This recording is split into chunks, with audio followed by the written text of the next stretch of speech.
देखिए, मैं तो कहता हूँ कि अगर वहाँ पहुँचे हैं गुरुद्वारा रकाबगंज तो गुरु महाराज उनको सद्बुद्धि दें, समझे ना। और सद्बुद्धि ऐसी मिले कि वो यहाँ आ जाएं और बिना एक शब्द किए हाथ जोड़कर कहें कि किसान भाइयों, मेरे से बहुत बड़ी गलती हो गई, मुझे माफ़ कर दो। मैं पढ़ नहीं पाया था क्योंकि अनपढ़ आदमी हूँ मैं, तो पढ़ नहीं पाया मैं ये कि इस कानून में लिखा क्या है, नहीं तो मुझे पहले समझ में आ जाता कि ये देश की बर्बादी का कानून है। तो मैं आपसे क्षमा मांगते हुए तीनों कानून वापस ले रहा हूँ। और जो एमएसपी आज से केवल 6% लोगों के किसानों को मिलती रही है, आगे वादा करता हूँ वो 100% किसानों को मिलेगी और एमएसपी का जो है कानूनी दर्जा देने के लिए कानून पास करूंगा।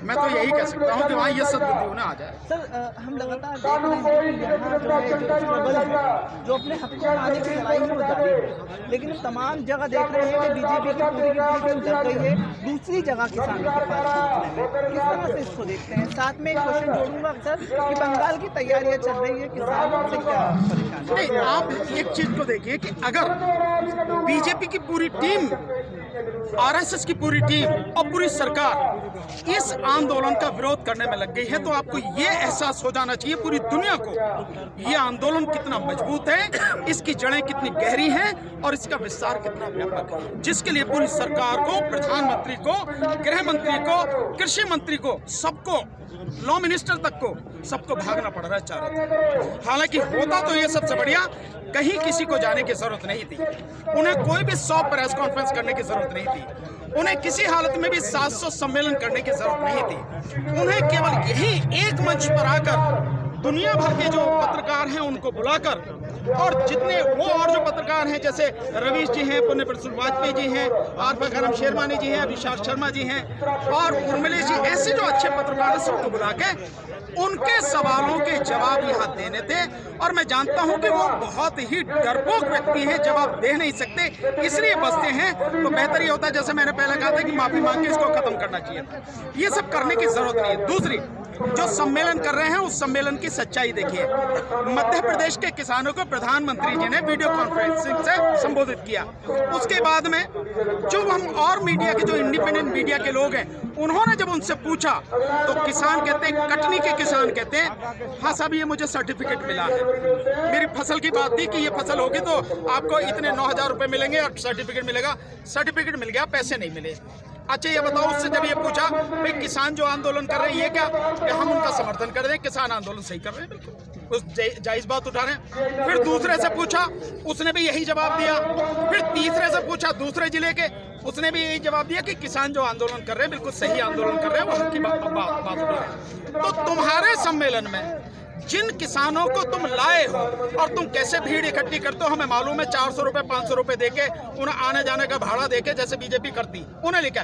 फिर भी वो लोग आखिर किसान हैं तो किसान की दिक्कत समझते हैं, वो भी इस किसान आंदोलन को सही बता रहे हैं। तुम्हारे सम्मेलन में किसान इसको सही बता रहे हैं। दूसरा, आप जो नौटंकी कर रहे हैं, नौटंकी कैसी है कि मुजफ्फरपुर के, जो बिहार का है, एक किसान की गोभी की चर्चा हुई तो जो हमारे लॉ मिनिस्टर है रविशंकर प्रसाद, उन्होंने उसको देके CCU करके एक कोई संस्था है, कोई पोर्टल बना रखा है, उससे एक व्यक्ति को भेजा, उसकी 4 टन गोभी खरीद ली और कहा कि देखिए इतना बढ़िया है देश, मतलब 14 करोड़ किसान हैं, उनमें से एक को पकड़ के लाके उसका प्रचार करते हैं। वो प्रचार कैसा, वो उसको कहा, उसकी गोभी खरीद ली, गोभी खरीदने के देखिए 1 रुपए किलो वाली गोभी 10 रुपए किलो में खरीदी है, तो आज किसान घर बैठे 10 गुना कीमत पा रहा है।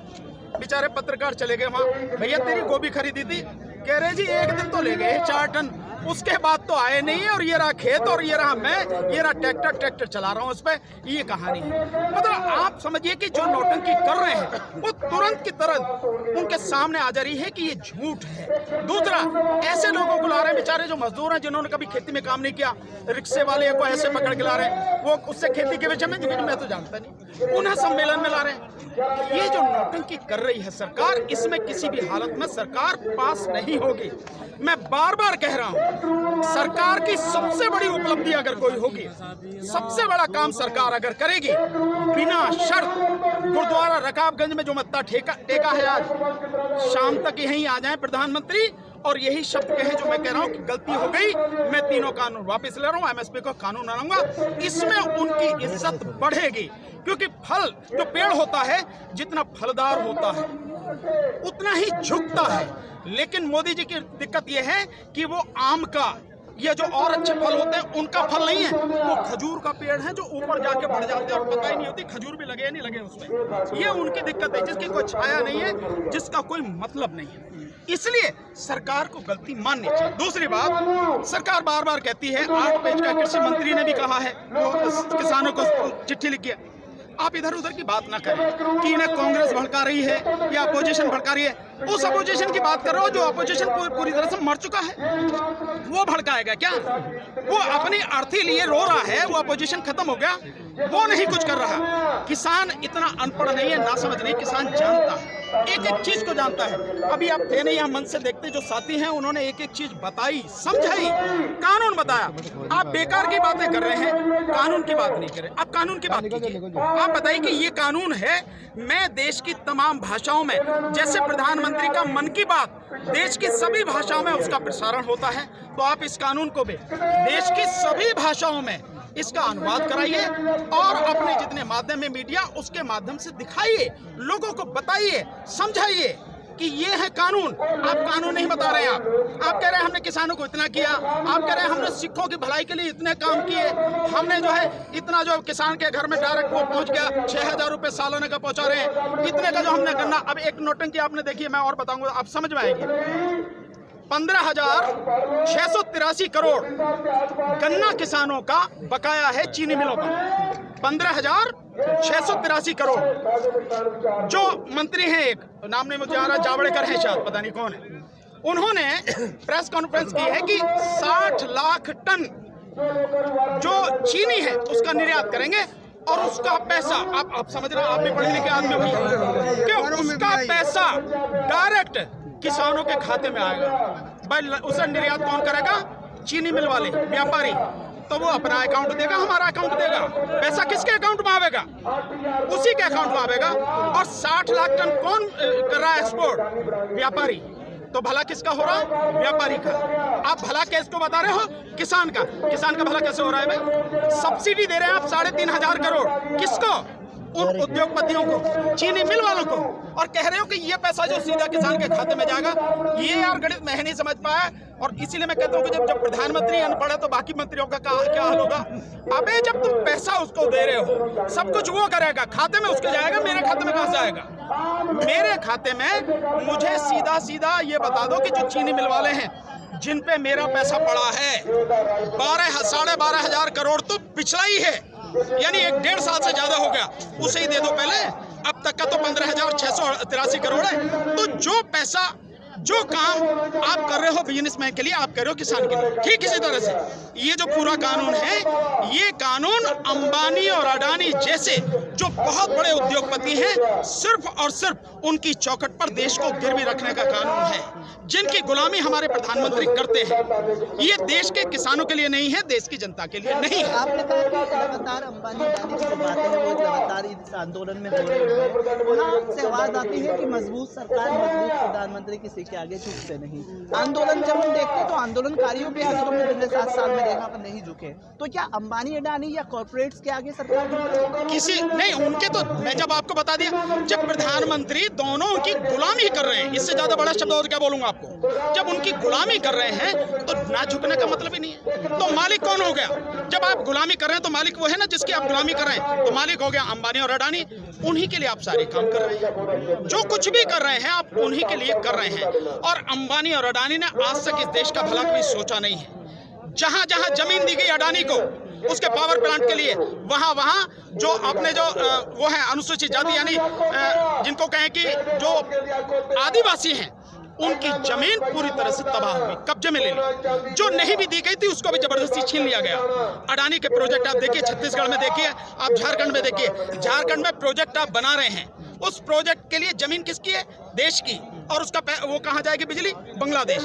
यानी यहाँ देश की है और उस पर सब्सिडी कौन दे रहा है या उसको सपोर्ट कौन कर रहा है? सरकार उसको सपोर्ट कर रही है। जमीन हमारी, बिजली बनाएगा अडानी और बेचेगा किसको? बंगाल को। मतलब कुछ समझ में आ रहा है? तो ये जो वो लोग हैं जो देश की परवाह नहीं है, सिर्फ अपने लिए काम कर रहे हैं, अपना घर भर रहे हैं। इसीलिए हमारे साथियों ने, पूरे किसान समाज ने, सब लोगों ने, और देश में लोगों को समझ में आ रही है, और इसकी चीख आपको सुनाई भी दी होगी। जो अंबानी चीखने लगा है, कह रहा है कि ये जो वोडाफोन वाले हैं और एयरटेल वाले हैं हमारे सिम को पोर्ट करवा रहे हैं। अबे वो नहीं करवा रहे, हमारी लड़ाई है, ये हमारी लड़ाई का हिस्सा है। हमसे बात करना आके जब पता लगी तेरी औकात क्या है। तो ये जो स्थिति हमने जो दिया बायकॉट का, कि अंबानी के जितने भी उत्पादन हैं, अंबानी के जो पेट्रोल पंप हैं, अंबानी का जो जियो है, अंबानी के 8,784 जो रिलायंस डिजिटल के जो उसके शोरूम्स हैं, और इसके साथ में जो एक और उन्होंने शुरू किया है, वो सबका बायकॉट। इसके अलावा अडानी के फॉर्च्यून का आटा, तेल, चावल, जो भी कुछ है वो हम उसका बहिष्कार कर रहे हैं। साथ में लाला रामदेव का यानी पतंजलि का और रुचि सोया, जिसके चावल, तेल, जो भी कुछ है, हम इसका पूरी तरह से बहिष्कार कर रहे हैं। तो ये उनकी लड़ाई है, लड़ते रहो, हमारी लड़ाई है, हम कुछ नहीं कर सकते तो इतना तो कर ही सकते, तेरी दुकान से नहीं लेंगे हम, कोई दिक्कत नहीं, एक दिन नहीं खाएंगे, बढ़िया चीज नहीं खाएंगे, तेरी बढ़िया से मान लेते हैं एक बार को, है नहीं, फिर भी हम है भी अच्छी तब भी नहीं खाएंगे, क्योंकि ये देश का खून है, इसमें देश के किसान का, मजदूरों का खून है, और हम अपने भाई का खून खाएंगे नहीं, अपने भाई के खून को बचाएंगे। सर, लीगली आपसे एक चीज जानना चाहेंगे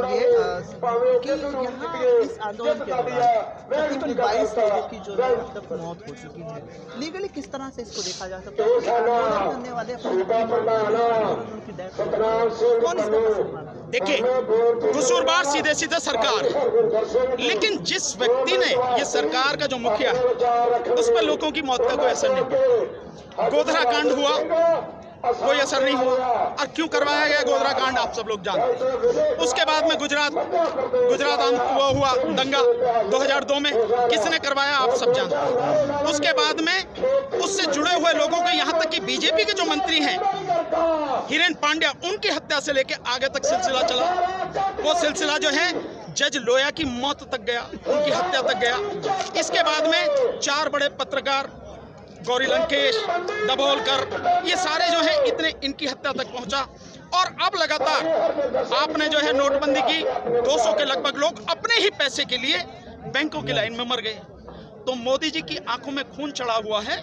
इन्हीं शब्दों में मैं कह रहा हूं, चाहे कितने भी कड़वे हों, उन्हें लोगों के मरने से कोई फर्क नहीं पड़ता, उनकी आंखों के सामने मर जाए उन्हें कोई फर्क नहीं पड़ता। और अब जो सारी स्थिति है, इस पूरे देश को तबाह करने की, इस देश के कम से कम 110 करोड़ लोगों पर असर पड़ेगा।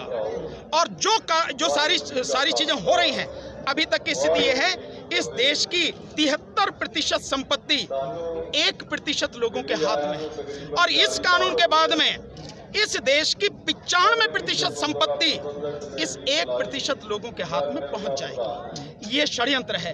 तो बाकी 5% में देश की तमाम जनता, यानी 99% लोग मात्र 5% में जिंदा रहेंगे। और 5% में जिंदा कैसे रह सकते हैं आप जानते हो, वो या तो मरेंगे, सड़ेंगे, या गुलाम बन के रहेंगे, मजदूर बन के रहेंगे, कुछ नहीं होगा।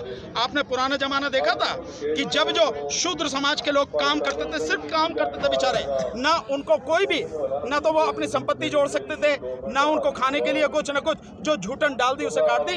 और ये स्थिति आने वाले समय में यहाँ हो जाएगी। और उस स्थिति को आप भी ऐसे देखो, जिस तरह से ये एग्रीमेंट बनाया गया, आने वाले समय में जो किसान है, वो किसान जैसे पहले, आजादी से पहले साहूकारों और जमींदारों के कब्जे में था, सारी जिंदगी कमाता था, पीढ़ियां कमाती थी, लेकिन साहूकार का कर्जा नहीं खत्म होता था। यही स्थिति इस कानून के माध्यम से अगर लागू हुआ, जिसे हम किसी हालत में होने नहीं देंगे लागू, अगर होता है तो ये स्थिति हो जाएगी। ये इस कानून की सच्चाई। सबका साथ सबका विकास क्या ये नौटंकी है, केवल 2 का विकास। मैंने बताया ना, हम 2 और हमारे 2, मोदी जी और अमित शाह, ये 2 हो गए, हम 2 और हमारे 2, अंबानी और अडानी, बस 4 के लिए काम है। ये बाकी किसी के लिए नहीं है। अगर बाकी किसी के लिए होता तो दिखता ना, कहाँ दिख रहा? आप बताइए, कोई भी बताए कहाँ दिख रहा है? आप जितनी योजनाएं बना रहे हैं, आप उनके लिए बना रहे हैं। आपको ये कानून बनाना था तो आपको कोरोना के समय जब लॉकडाउन है, पिछले दरवाजे से ऑर्डिनेंस लाके ऐसी बनाना था। यही 56 इंच का सीना है आपका।